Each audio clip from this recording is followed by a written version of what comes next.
does. Good to see you, Scott. How have the last few weeks been for you with your 3 restaurants? Well, obviously the restaurants are closed. We have Allentown closed. Vegas is completely closed. And the only kind of restaurant I have, albeit a piece, is inside the Pentagon itself. I have 4 staff taking care of the men and women that are still serving in there Monday through Friday.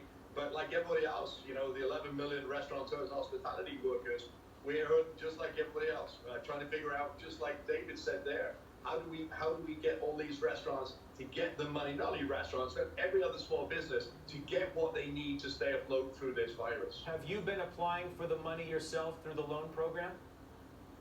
Yes, I just applied for the payroll PPP for all of my companies to keep my employees. Right now, I'm paying the employees that are still on my payroll but are off. They can't work, but I'm paying them.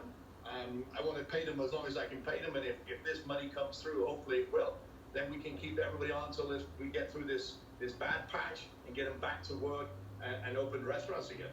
Wonderful that you're able to do that. So you haven't laid off any of your employees in any of your restaurants? In some of them we have. We literally closed down Allentown at the moment because I can't get people there. It's a hard place to get to. So a couple of them have been laid off there. Everywhere else, we kept them on. I mentioned a number of things that you are doing with the other brands that you have. Tell us about that. So we have Boardroom Spirits in Lansdale, Pennsylvania, my distillery. And it's kind of interesting because we got into this distillery business a couple of years ago, thinking, you know, food and drink, it goes well together. And here we are, we've stumbled our distiller, I should say, Tim has come up with this amazing recipe, if you like, for hand sanitizer, Mister, that is we're giving away to those folks in New Jersey, Delaware, and Pennsylvania. If you drive up to the distillery, we'll give you 4 to 6 ounces, as many times as you want, and we're also supplying the National Guard, the firefighters, police officers in all of those states to make sure that we can give them, do our part. You know, our Big Crunch, our protein bars, we've been giving to hospitals around the country. We ran this kind of special on Twitter and Facebook and said, hey, listen, nominate a healthcare worker. We got 10,000 nominations, and we're sending bars and snacks and protein puffs and powders to make sure that we can take care of them.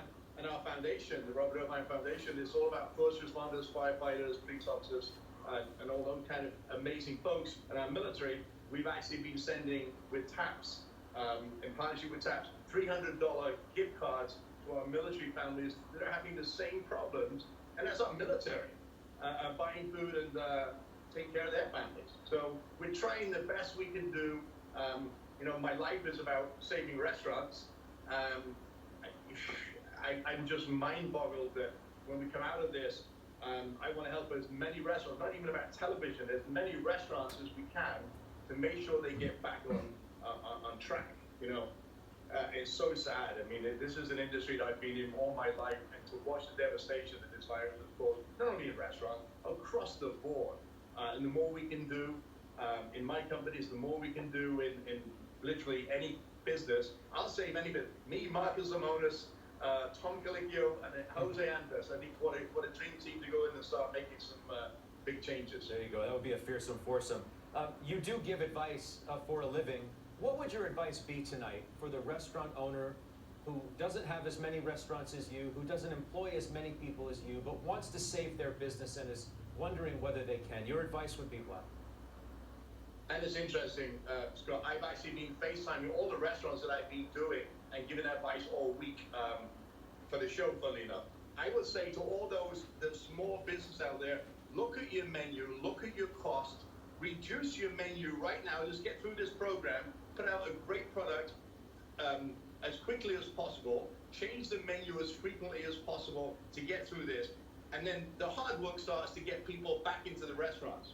You know, when we start back, we've got to look at what are the social distancing rules. You know, if a restaurant has 100 seats, are we only able to fill 50? In which case, we've got to really start thinking about the revenue, the turns, and how do we make up that lost revenue? So we've got to look at staffing, food costs, labor costs more than ever, create menus, and create small giveaways that create that loyalty. We already have a lot of restaurants that have I don't know, loyalty programs, and a lot of people that come because they love the chefs and the business. Well, now's the time we've got to capitalize on that. Email, social media, pictures of food, you name it, get it out there. Chef, we appreciate your time. We wish you the best. Thanks, Scott. Appreciate you. We'll see you soon. All right, you take care. That's Chef Robert We Irvine. will get through this together. We certainly will.